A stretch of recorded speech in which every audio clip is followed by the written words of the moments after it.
தமிழ் நண்பர்கள் அனைவருக்கும் வணக்கம். இப்போ நீங்க டிஸ்ப்ளேல பார்க்குற மாதிரி ஸ்டேட்டஸ் வீடியோ எப்படி கிரியேட் பண்றதுன்னு இந்த வீடியோல பார்க்க போறோம். இந்த வீடியோ ஸ்கிப் பண்ணாம ஃபுல்லா பாருங்க. இந்த வீடியோ லைக் பண்ணுங்க, உங்க ஃப்ரெண்ட்ஸ் கூட ஷேர் பண்ணுங்க. நம்ம சேனலை சப்ஸ்கிரைப் பண்ணல அப்படினா சப்ஸ்கிரைப் பண்ணிக்கிங்க.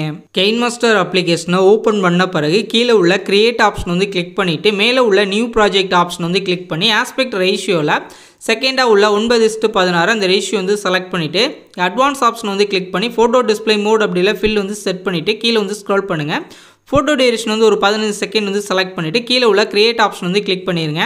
கிரியேட் ஆப்ஷன் வந்து கிளிக் பண்ண பிறகு இப்போ நம்மளோட டெம்ப்ளேட் வந்து செலக்ட் பண்ணிக்கலாம். இப்போ நான் அந்த டெம்ப்ளேட் வந்து செலக்ட் பண்ணிட்டு மேலே உள்ள இன்ட் ஆப்ஷனை கொடுத்து பேக் வந்துடுறேன். பேக் வந்த பிறகு நீங்கள் ஸ்டார்டிங்க்கு வந்துட்டு இந்த லேயரை வந்து கிளிக் பண்ணி லேயரில் வர மீடியாவில் வந்துட்டு இப்போ உங்களோட பிக்சர் வந்து செலக்ட் பண்ணுங்கள். இப்போ நான் இந்த பிக்சர் வந்து செலக்ட் பண்ணிவிட்டு இந்த கிராப்பிங் ஆப்ஷன் வந்து கிளிக் பண்ணிவிட்டு இதில் மாஸ்க் எனபிள் பண்ணிவிட்டு ஷேப் அப்படின்றத கிளிக் பண்ணி ரவுண்ட் ஷேப் வந்து செலக்ட் பண்ணிட்டு பேக் வந்துடுங்க. பேக் வந்துட்டு இந்த 4 சைடு மாற இருக்கும் அதை அட்ஜஸ்ட் பண்ணி கரெக்டாக உங்களுக்கு சென்டரில் அந்த ஃபேஸ் வந்து தெரிகிற மாதிரி அட்ஜஸ்ட் பண்ணி கரெக்டாக இந்த மாதிரி நீங்கள் வச்சுட்டு இதில் இந்த ஃபெதர் அப்படின்ற ஆப்ஷன் இருக்கும். இதோட வேல்யூ பார்த்தீங்கன்னா கரெக்டாக ஒரு 25 பாயிண்ட் வந்து செட் பண்ணிவிட்டு இப்போ இந்த பிக்சர் வந்து செலக்ட் பண்ணி இந்த ஆர்ஓ ட்ராக் பண்ணி கரெக்டாக அந்த சர்க்கிளில் மட்டும் உங்களோட ஃபேஸ் வந்து அந்த சர்க்கிளில் உங்களோட பிக்சர் இருக்கிற மாதிரி கரெக்டாக நீங்கள் அட்ஜஸ்ட் பண்ணி வச்சுக்கிங்க. லைட்டாக நீங்கள் அட்ஜஸ்ட் பண்ணாலும் அந்த சைஸுக்கு வந்து கரெக்டாக கொண்டு வந்தாலும் இப்போ லைட்டாக நான் ட்ராக் பண்ணி கரெக்டாக அந்த சைஸுக்கு தக்க நான் அட்ஜஸ்ட் பண்ணி வச்சுக்கிறேன். இப்போ இந்த மாதிரி நீங்கள் கரெக்டாக அந்த சர்க்கிளில் உங்களோட பிக்சர் வந்து வச்சுட்டு இந்த நம்ம ஆட் பண்ணி இந்த பாருங்கள் அந்த டெம்ப்ளேட்டோட எண்டுக்கு போயிட்டு கீழே உள்ள உங்களோட பிக்சர் வந்து செலக்ட் பண்ணி இந்த ட்ரிம் அண்ட் ஸ்ப்ளிட் ஆப்ஷன் வந்து கிளிக் பண்ணி செகண்டாக உள்ள ஆப்ஷனை கிளிக் பண்ணி கட் பண்ணிட்டு உங்களோட பிக்சர் வந்து செலக்ட் பண்ணி இன் அனிமேஷன் அப்படின்ற கிளிக் பண்ணி ஃபேட் அப்படின்ற ஆப்ஷன் வந்து செலக்ட் பண்ணிட்டு ஃபுல்லாக நீங்கள் அட்ஜஸ்ட் பண்ணிக்கிங்க. அதுக்கடுத்து பேக் வந்துட்டு அவுட் அனிமேஷன் அப்படின்ற கிளிக் பண்ணி ஃபேட் அப்படின்றத செலக்ட் பண்ணி இதில் வந்து 0.2 அப்படின்ற இந்த வேல்யூ வந்து செட் பண்ணிக்கிங்க. அடுத்து நம்ம ஆட் பண்ண டெம்ப்ளேட்டோட எண்டுக்கு போயிட்டு மேலே உள்ள மீடியா ஆப்ஷன் வந்து கிளிக் பண்ணி இப்போ உங்களோட பிக்சரை வந்து செலக்ட் பண்ணிக்கிங்க. இப்போ இது மாதிரி ஒரு 4 பிக்சர் மட்டும் நீங்கள் ஆட் பண்ணிங்க. இந்த 15 செகண்ட் வந்து செலக்ட் பண்ணி இந்த மாதிரி ஒரு 4 பிக்சர் வந்து ஆட் பண்ணிட்டு மேலே உள்ள இன்ட் ஆப்ஷனை கொடுத்து பேக் வந்துடுங்க. பேக் வந்துட்டு இப்போ உங்கள் பிக்சர் வந்து எல்லாமே ஸ்க்ரீன் ஃபுல்லாக இருக்கா அப்படின்னு செக் பண்ணிங்க. இல்லை அப்படின்னா உங்களோட பிக்சர் வந்து செலக்ட் பண்ணிவிட்டு இந்த பேன் அண்ட் ஜூம் ஆப்ஷன் வந்து கிளிக் பண்ணி இந்த ஈக்குவல் ஆப்ஷன் வந்து கொடுத்துட்டு உங்கள் பிக்சரை கையை வந்து ஹோல்ட் பண்ணி ட்ராக் பண்ணி கரெக்டாக ஸ்க்ரீன் ஃபுல்லாக அட்ஜஸ்ட் பண்ணி வச்சுக்கோங்க. அட்ஜஸ்ட் பண்ணி வச்சுட்டு நீங்கள் பேக் வந்துடுங்க. இதே மாதிரி எல்லா பிக்சரும் கரெக்டாக இருக்கா அப்படின்னு செக் பண்ணிவிட்டு இப்போ 2 பிக்சருக்கு நடுவில் பார்த்தீங்கன்னா ஒரு ப்ளஸ் சிம்பிள் இருக்கும். அதை வந்து நீங்கள் கிளிக் பண்ணிவிட்டு இதில் ட்ரான்சிஷன் எஃபெக்ட் சைடில் பார்த்தீங்கன்னா வீடு மாதிரி ஒரு சிம்பிள் இருக்கும். அதை வந்து கிளிக் பண்ணிவிட்டு இங்கே ஆக்ஷன் அப்படின்றத கிளிக் பண்ணி இதில் மல்டி ஃப்ரேம் ட்ரான்சிஷன் அப்படின்றத செலக்ட் பண்ணி இங்கே வந்து டவுன்லோட் ஆப்ஷன் இருக்கும். நீங்கள் டவுன்லோட் பண்ணுங்கள். டவுன்லோட் பண்ணது ஆட்டோமேட்டிக்காக இன்ஸ்டால் ஆயிரும். ஃபுல்லாகவே நீங்கள் பேக் வந்துடுங்க. இப்போ இந்த மல்டி ஃப்ரேம் ட்ரான்சிஷன் அப்படின்றத கிளிக் பண்ணிவிட்டு இதில் நிறைய ஃபில்டர் இருக்கும். இதில் உங்களுக்கு எது பிடிச்சிருக்கோ அந்த ஃபில்டரை வந்து நீங்கள் செலக்ட் பண்ணிக்கலாம். இப்போ இந்த ஃபில்டர் வந்து செலக்ட் பண்ணி டிக் ஆப்ஷன் வந்து கொடுத்துருங்க. அதே மாதிரி அடுத்து ட்ராக் பண்ணுங்கள். அடுத்த பிக்சருக்கு நடுவில் அது ப்ளஸ் சிம்பிள் வந்து கிளிக் பண்ணிவிட்டு மல்டி ஃப்ரேம் ட்ரான்சிஷன் கிளிக் பண்ணி இதில் உங்களுக்கு எது பிடிச்சிருக்கோ நீங்கள் அதை வந்து நீங்கள் செலக்ட் பண்ணிக்கலாம். இந்த மாதிரி 1 by 1 நீங்கள் செலக்ட் பண்ணி பாருங்கள். எது உங்களுக்கு கரெக்டாக இருக்குமோ உங்களோட வீடியோவுக்கு நீங்கள் அதை வந்து செலக்ட் பண்ணிக்கலாம். இப்போ நான் அடுத்த பிக்சருக்கு நடுவுலையும் கிளிக் பண்ணிவிட்டு அடுத்ததுலேயும் நான் ஒரு ஃபில்டர் வந்து நான் செலக்ட் பண்ணிக்கிறேன். இந்த மாதிரி நீங்கள் 1 by 1 நீங்கள் ட்ரை பண்ணி பாருங்கள். எது உங்களுக்கு கரெக்டாக இருக்குமோ நீங்கள் அதை வந்து நீங்கள் செலக்ட் பண்ணிக்கலாம். இந்த மாதிரி நீங்கள் செலக்ட் பண்ணிவிட்டு இப்போ லாஸ்ட்டாக ஆட் பண்ண பிக்சர் மட்டும் நீங்கள் செலக்ட் பண்ணிவிட்டு இதில் 1.5 அப்படின்றது பாருங்கள் டியூரேஷன் அது வந்து ஃபுல்லாகவே நீங்கள் அட்ஜஸ்ட் பண்ணிடுங்க. இந்த மாதிரி நீங்கள் ஃபுல்லாக அட்ஜஸ்ட் பண்ணிடுங்க. அடுத்து அப்படி நீங்கள் வாங்க அடுத்த பிக்சர் நடுவில் வந்து ஃபுல்லாகவே நீங்கள் அட்ஜஸ்ட் பண்ணிடுங்க. லைட்டாக தான் ட்ராக் பண்ண முடியும். அதே மாதிரி அதுக்கு அடுத்த பிக்சர் நம்ம ஃபஸ்ட்டு ஆட் பண்ணது செலக்ட் பண்ணிட்டு இதையும் நீங்கள் ஃபுல்லாக அந்த அட்ஜஸ்ட்மெண்ட் பண்ணிடுங்க. அட்ஜஸ்ட்மெண்ட் பண்ண அப்புறம் கொஞ்சம் உங்களுக்கு டியூரேஷன் வந்து உள்ளக்க உங்களால் கொண்டு போக முடியும். அப்படியே ஹோல்ட் பண்ணி ட்ராக் பண்ணி உள்ளே கொண்டு வந்துடுங்க.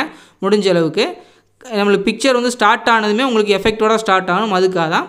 அதே மாதிரி நீங்கள் எல்லாத்துலேயுமே நீங்கள் அட்ஜஸ்ட் பண்ணி பாருங்கள். உங்களுக்கு எல்லாத்துலேயும் அட்ஜஸ்ட் ஆகுது அப்படின்னா நீங்கள் அட்ஜஸ்ட் பண்ணிங்க.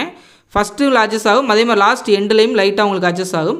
லாஸ்ட் எண்ட் டைம் ஃபுல்லாகவே உள்ளே கொண்டு வந்துருங்க. இப்போ அடுத்து நீங்கள் ஸ்டார்டிங்க்கு வந்துட்டு இந்த ஆடியோ ஆப்ஷன் வந்து கிளிக் பண்ணி உங்களோட ஃபோல்டரில் வந்துட்டு உங்களோட சாங் வந்து செலக்ட் பண்ணிங்க. இப்போ நான் அந்த சாங் வந்து செலக்ட் பண்ணுறேன். செலக்ட் பண்ணதும் ப்ளே ஆகுது எனக்கு தேவை அப்படின்றதுனால ப்ளஸ் சிம்பிளை கிளிக் பண்ணி ஆட் பண்ணிட்டு மேலே உள்ள இன்ட் ஆப்ஷனை கொடுத்து பேக் வந்துடுறேன். சாங் ஆட் பண்ணியாச்சு. அடுத்ததான் நம்ம ஆட் பண்ணி இந்த பிக்சர் டியூரேஷனுக்கு வந்துடுங்க. கரெக்டாக இந்த டியூரேஷனுக்கு வந்துட்டு இந்த லேயரை கிளிக் பண்ணி லேயரில் ஒரு மீடியாவில் வந்துட்டு இப்போ நான் இந்த ஷேடோ இமேஜ் வந்து செலக்ட் பண்ணிக்கிறேன். செலக்ட் பண்ணிவிட்டு இந்த ஃப்ளிட் ஸ்க்ரீன் ஆப்ஷன் வந்து கிளிக் பண்ணி ஃபுல் ஸ்க்ரீன் வந்து கொடுத்துட்டு இந்த ஷேடோ இமேஜை அப்படியே நம்ம வீடியோ ஃபுல்லாக ட்ராக் பண்ணிக்கலாம். இந்த மாதிரி நீங்கள் ட்ராக் பண்ணிவிட்டு அடுத்து நீங்கள் ஸ்டார்டிங்க்கு வந்துடுங்க. ஸ்டார்டிங்க்கு வந்துட்டு இப்போ இந்த ஸ்டார்டிங்க்கு வந்துட்டு இந்த லேயரை வந்து கிளிக் பண்ணி லேயரில் ஒரு மீடியாவில் வந்துட்டு இப்போ நம்மளோட பார்ட்டிகல்ஸ் டெம்ப்ளேட் வந்து செலக்ட் பண்ணிக்கலாம். செலக்ட் பண்ணிவிட்டு கீழே வந்து ஸ்க்ரோல் பண்ணுங்கள். இந்த ஃப்ளிட் ஸ்க்ரீன் ஆப்ஷன் வந்து கிளிக் பண்ணி ஃபுல் ஸ்க்ரீன் வந்து கொடுத்துட்டு நீங்கள் பேக் வந்துடுங்க. பேக் வந்துட்டு கீழே வந்து ஸ்க்ரோல் பண்ணுங்கள். இந்த பிளெண்டிங் ஆப்ஷன் வந்து கிளிக் பண்ணி ஸ்க்ரீன் ஆப்ஷன் வந்து கொடுத்துட்டு நீங்கள் பேக் வந்துடுங்க. பேக் வந்துட்டு மேலே வந்து ஸ்க்ரோல் பண்ணுங்கள். இதில் அட்ஜஸ்ட்மெண்ட் ஆப்ஷன் வந்து கிளிக் பண்ணி இதில் வந்து சேச்சுரேஷன் கான்ட்ராஸ்ட் ஹைலைட்ஸ் அப்படின்ற இந்த 3 ஆப்ஷனையும் ஒரு 15லேருந்து ஒரு 20 பாயிண்ட் அட்ஜஸ்ட் பண்ணிட்டு கீழே வந்து ஸ்க்ரோல் பண்ணிட்டு லாஸ்ட்டாக அப்ளை டு ஆல் அப்படின்றத கொடுத்துருங்க.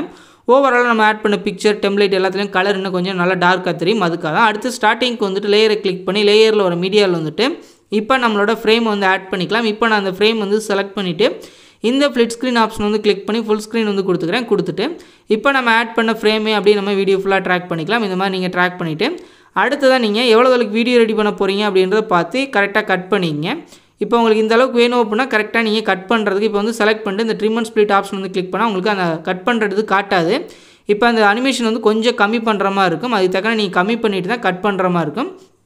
இப்போ நான் வந்து பார்த்தீங்கன்னா கொஞ்சம் கம்மி பண்ணியிருக்கேன். இந்த இடம் வரை நம்மளால் கட் பண்ண முடியாது. அதுக்கு தக்கன நீங்கள் இல்லை அப்படின்னா அந்த பிக்சரை வந்து செலக்ட் பண்ணிவிட்டு நீங்கள் டெலிட் ஆப்ஷன் கூட கொடுத்துலாம். இந்த பிக்சரை நான் டெலிட் பண்ணிக்கிறேன். டெலிட் பண்ணிவிட்டு இப்போ அதுக்கு தக்கன நம்ம கரெக்டாக நம்ம வீடியோ வந்து நம்ம முடிச்சிக்கலாம். இப்போ உங்களுக்கு இந்த அளவுக்கு போதும் அப்படின்னா மேலே உள்ள இந்த ட்ரிம் அண்ட் ஸ்ப்ளிட் ஆப்ஷன் வந்து கிளிக் பண்ணி செகண்ட் அவ்வளோ ஆப்ஷனை கிளிக் பண்ணி கட் பண்ணிங்க. இப்போ பார்த்தீங்கன்னா கரெக்டாக அந்த தூரம் முடிச்சாச்சு நம்ம வீடியோவை. இப்போ ஸ்டார்டிங்க்கு வந்துட்டு நம்ம ரெடி பண்ண வீடியோட ப்ரிவ்யூ வந்து பார்த்துருங்க. ப்ளே பண்ணுறேன். இந்த மாதிரி உங்களோட பிக்சர் ஆட் பண்ணி ஒரு ஸ்டேட்டஸ் வீடியோ வந்து க்ரியேட் பண்ணிக்கிங்க. இப்போ நம்ம ரெடி பண்ண வீடியோவை உங்கள் கேலரியில் சேவ் பண்ணுறதுக்கு மேலே உள்ள அந்த டவுன்லோட் சிம்பிள் வந்து கிளிக் பண்ணிவிட்டு உங்கள் மொபைலுக்கு என்ன ஃபார்மேட் வந்து சப்போர்ட் ஆகும் அதை வச்சுட்டு கீழே உள்ள சேவஸ் வீடியோ அப்படின்றத கிளிக் பண்ணிடுங்க. இது ஃபுல்லாக ரெண்டராய் முடிஞ்சதும் உங்கள் கேலரியில் சேவ் ஆயிடும். இந்த வீடியோ பிடிச்சிருந்துச்சி அப்படின்னா லைக் பண்ணுங்கள், ஷேர் பண்ணுங்கள். மறக்காமல் நம்மளோட ஹலோ டெக் தமிழ் யூடியூப் சேனலை சப்ஸ்கிரைப் பண்ணிக்கிங்க.